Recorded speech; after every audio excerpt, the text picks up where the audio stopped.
तर पहलगाममधील दहशतवादी हल्ल्यात 26 नागरिकांचा मृत्यू झाल्यानंतर भारताकडून आता पाकिस्तानची कोंडी करण्याचा प्रयत्न सुरू आहे। पंतप्रधान मोदी यांनी यासाठी 13 जागतिक नेत्यांना फोन केलाय, तर 30हून अधिक देशांच्या राजदूतांशी अधिकाऱ्यांच्या बैठकाही घेतल्या आहेत।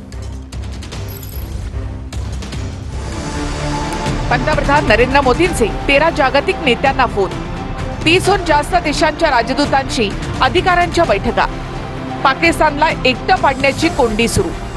भारतानं पाकिस्तानची आंतरराष्ट्रीय पातळीवर कोंडी करायला सुरुवात केली।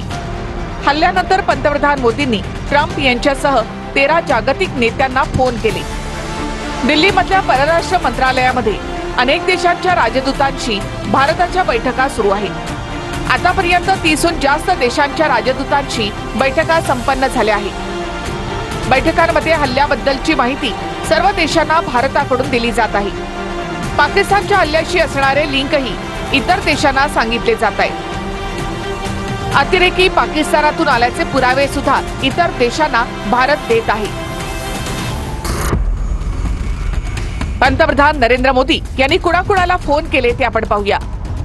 आतापर्यंत मोदींनी अमेरिकेचे राष्ट्राध्यक्ष डोनाल्ड ट्रम्प, ब्रिटनचे पंतप्रधान कीर स्टारमर, फ्रान्सचे राष्ट्रपती इमॅन्युएल मॅक्रॉन, इस्रायलचे पंतप्रधान बेंजामिन नेतन्याहू, ऑस्ट्रेलियाचे पंतप्रधान अँथोनी अल्बानिश, इटलीच्या पंतप्रधान जॉर्जिया मेलोनी, जपानचे पंतप्रधान शिगोरू इशिबा, नेदरलँडचे पंतप्रधान डिक स्क्रूप, इजिप्तचे राष्ट्रपती अब्देल फत्ताह, जॉर्डनचे राजे अब्दुल्ला, मॉरिशसचे पंतप्रधान नवीन रामगुलम, नेपाळचे पंतप्रधान केपी शर्मा ओली।